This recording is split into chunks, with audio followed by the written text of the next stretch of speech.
Mira, en la ONU, el representante de Estados Unidos, porque está ocurriendo la 80 edición, creo, del 80, mierda esta de la ONU. Y el tipo de Estados Unidos, el representante de Estados Unidos, lo tiró como corresponde, frente a Cuba, en dirección a Cuba, apuntando a los culpables, sin miedo. Bruno lo catalogó de grosero, porque ellos son así, tú sabes, ellos son tan finos. Acuérdate la chusmería aquella que formaron dando golpes en las mesas. Pero mire cómo se enfrenta a la izquierda, de frente y sin miedo. Thank you, Madam President, and thank you, members of the General Assembly. Every year since 1992, we have gathered here in this body for what can only be described as political theater, in which the Cuban regime tries to convince itself, tries to convince its international supporters, and tries to convince the Cuban people that the world holds it blameless for its attacks on the fundamental freedoms of its citizens and for the abysmal, despicable economic consequences of its policies. Some of you, many of you, frankly, some as recently as this morning, tell us privately that since the regime cares so much about this vote, that you just want to appease it. You just want to kind of go with the flow and go with the crowd. That's what you tell us privately. But, colleagues, let me suggest today that you do something different this year. The United States and the Trump administration wants to set the record straight when it comes to this resolution and to correct the fake news, the misinformation, and this false reality the regime seeks to create year after year with this vote. The facts are this is an illegitimate and brutal regime that seeks to cast itself as the victim of aggression while plainly describing itself as, quote, the enemy of the United States. It's located just 90 miles off our shore. It conspires and it collaborates with enemies and adversaries of the United States against our interests. The facts are that this regime supports terrorist organizations around the globe. It is allowing mercenaries to fight in the war in Ukraine. It's propping up the Venezuelan regime, and it aids cartels. The facts are that these cartels that it props up are trafficking people, drugs, and weapons, and is aiding and abetting instability in our hemisphere. They undermine democracies in our hemisphere. I'm very sorry to interrupt, but there's a point of order from Cuba. Sure. Madam President, yes. Yes, we have to give the floor to the point of order and the representative of Cuba. Artículos 71 y 68 del reglamento.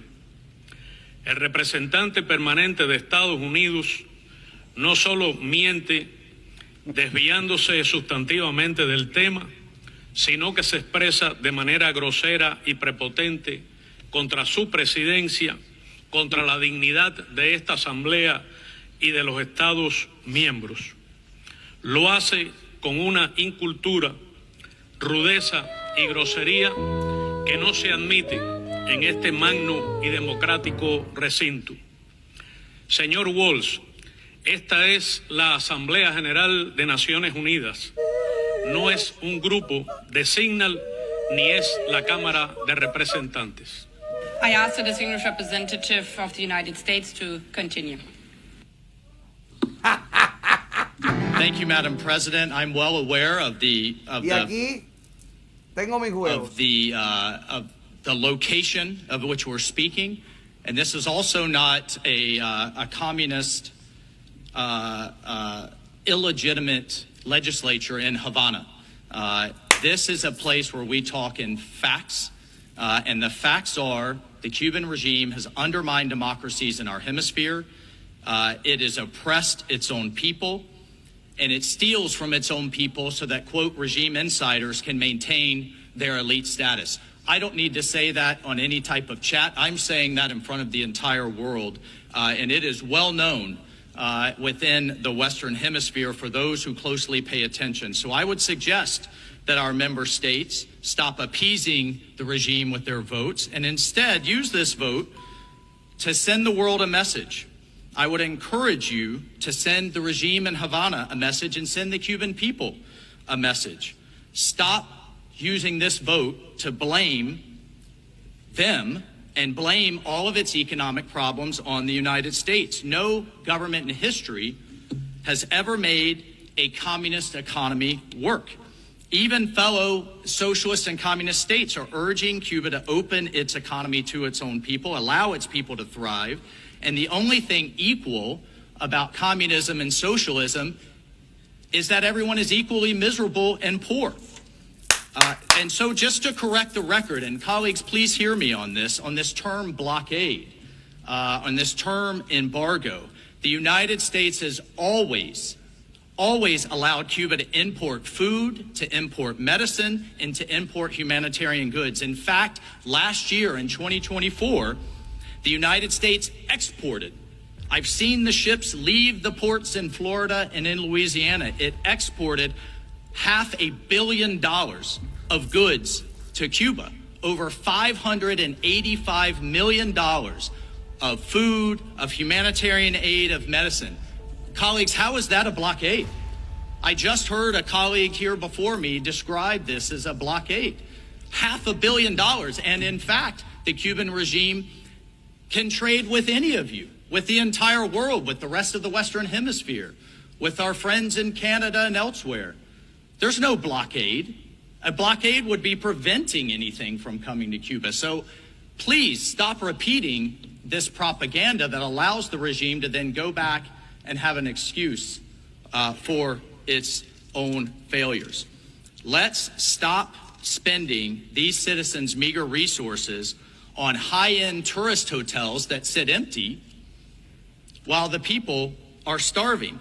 Tell the regime you've seen the investigative reporting about Cuba's military-controlled companies sitting on billions of dollars in offshore and overseas bank accounts, again, while its own people's needs are ignored. Please share with the regime its governance failures that have driven out 2 million Cubans have left Cuba, not coming in, they are leaving, and remind the regime to start prioritizing the needs of its own people. But most of all, it's time the regime is to be held accountable for its own human rights record, for its forced labor to make charcoal and cigars, for the 700 political prisoners that it continues to hold unjustly in prisons under horrific conditions and the constant threat of abuse and torture, the people that are rising up due to the oppression, that are arrested and treated brutally, and let's hold it accountable for participating in the human trafficking of medical professionals abroad that provides a source of cash for the regime. So, colleagues, you can send this message in a very easy way. Abstain from this vote or vote no with the United States. We enthusiastically welcome your support, and we enthusiastically and strongly encourage you to stop propagating this propaganda. There is no blockade. That is absolutely false. Let's send a message today, colleagues, in keeping, as the Cuban delegation has just said, in keeping with the history of this body, in line with human rights, in line with human dignity, and in line with a better future for the Cuban people. I thank you, Madam President. Así se hace, carajo. Solo la administración Trump, solo el secretario de Estado Marco Rubio pueden poner ahí un timbalú como Wolf. Oye, cómetelo, Wolf. Lobo, jámatelo completo al viejo pellejo de Bruno Rodríguez Parrilla. ¡Qué lindo, qué lindo! Tengo que reconocerlo. Sí, el discurso se lo escribí yo. Me dejó loca y sin idea. Oye, se lo tiró todo. Los médicos, los presos políticos, la represión, la libertad de reunión, el embargo, la propaganda.